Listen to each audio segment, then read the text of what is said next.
Good evening, everyone, and welcome to another round of sound. This is the #1 Cochran Sports Showdown. I'm Bob Pompeani. Thanks for joining us. We have a lot to get into, including the Steelers. There is an over-under on their win total coming up. We're going to talk about that.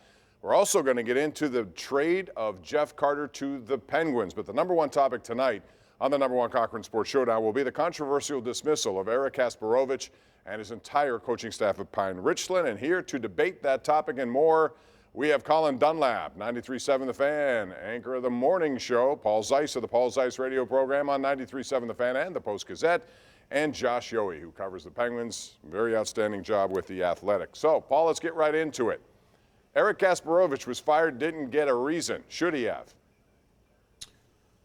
Well, I think everybody deserved a reason, not just him. I mean, I think obviously he's the one that deserves a reason because he was the one that was fired. But, you know, as I always say, these are public high schools. We've got school boards that are elected officials.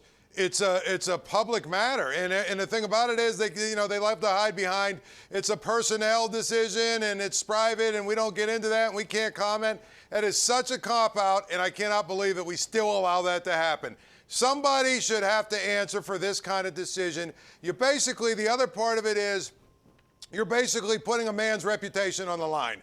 So if you're going to do that and you're going to come up with some nonsense, you should be out there in front of a camera explaining exactly and showing your notes why you decided to make this decision to fire a guy.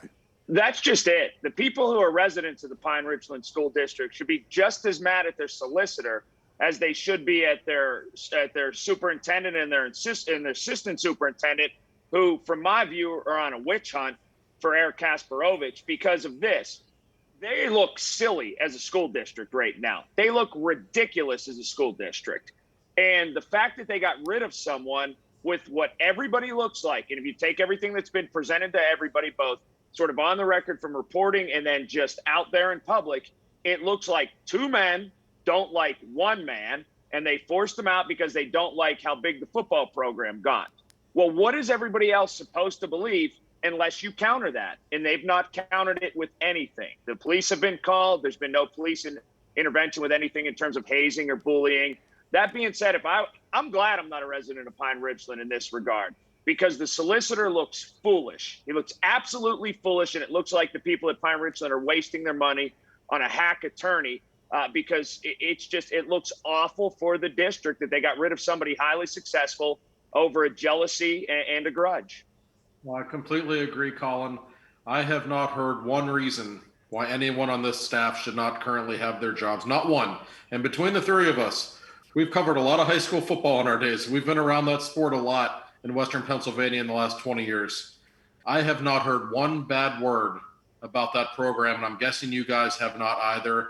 And it has been really impressive to me how that community has stood behind this guy and this coaching staff. I haven't seen anything quite like this in a really long time, where it's very clear that a witch hunt is taking place here, because if it were not, we would have heard something by now. We would have heard some bit of evidence that something is wrong here. And all it is a guy who's on his way to being a Hall of Fame high school football coach who is out of a job, and he clearly shouldn't be, as far as I'm concerned. I think we have seen this kind of stuff. I've seen this movie before with guys who are very successful, and what happens is the superintendent and the assistant superintendent or the entire administration just hopes that in time it goes away. Well, in this case, it seems like it's not going to go away, because if I were Eric Kasparovich, I think, Paul, you said it best at the beginning, this is an attack on a reputation. You're making people think I did something wrong when, in fact, I may not have done anything wrong, and yet that's the perception. So where does it go from here, Paul? Where do you think, does he take action against them? And now all these coaches are saying, we're not going to apply for that job. What if he's the only one who reapplies? Well, I mean, I think, first of all, let's get this straight. I mean, there will be coaches that apply for that job. It's too good of a job for coaches to, stand in all in solidarity. The other thing is there are probably some coaches along the way who, haven't been big fans of Eric. It's just we all have people that don't like us. So I don't believe that he will be the only applicant. But here's the thing. If the people that run Pine Richland School District are smart, and, of course, we've seen plenty of evidence over the last few days they're not, but let's say they are, they will quietly meet with Eric Kasparovich, sit down with him and say, how do we get out of this so we all kind of save face, you come back, you be the head coach, and, you say nice things about us and it was a misunderstanding or whatever. How do we make this work over the next few weeks so we can save face? If they don't do that, then they're as dumb as we think they are. Bob, you said you saw it before, and we all have, with Jim Render, with Jack McCurry, with people like that. The difference is here, it wasn't in the day of social media. It's a very powerful thing that's played out with this. And I think that that's been something that's really been powerful in all this. And to echo what Paul says, no matter who they hire, there's a couple things in why what Paul just outlined would need to happen, unless there's a smoking gun, and there's not one, it doesn't seem.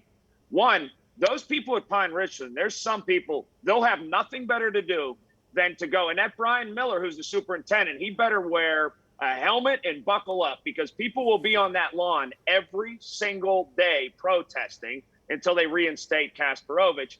And two, it doesn't matter if they hire Bill Cowell, it's not going to be accepted. So be ready to go through a football season with somebody that's not accepted and perhaps a team not showing up. So that's why, unless you present a smoking gun, they better do what Paul just said and sit down and come to an agreement some ways that just say, hey, look, we all made it's a big misunderstanding, and he'll be our football coach again. And I wonder, guys, if Kasparovich even wants this job anymore, if he wants to work with these people moving forward. This is a guy who can name his job in the future. Somebody with a lot of money will hire him. He's that good. And if I were in his shoes, I would have a hard time trusting the people I'm surrounded by right now. But at the same time, he wants his staff to have jobs, and he wants to have a job. So I'm very curious to see how this works out. But just the support that we are seeing from the community and from those football players, I think it really speaks volumes of not only this head coach, but also the people who have put him out of work. It will be interesting to see how it does play out. We'll keep you covered here on KDK, and I'm sure all these gentlemen will do the same. And we'll likely see something here in the early part of this week with a response. Eric Kasparovich has already said, I've reapplied for this job. We'll see what happens with that. We're going to take a break, and when we come back, we're going to talk about the Penguins, who lost today in Buffalo. Now, a month ago, that would have sounded shocking. Not so much now. Buffalo's playing better, but it is a big loss. We'll talk about that and the newest acquisition in Pittsburgh, Jeff Carter. That's next on the #1 Cochran Sports Showdown.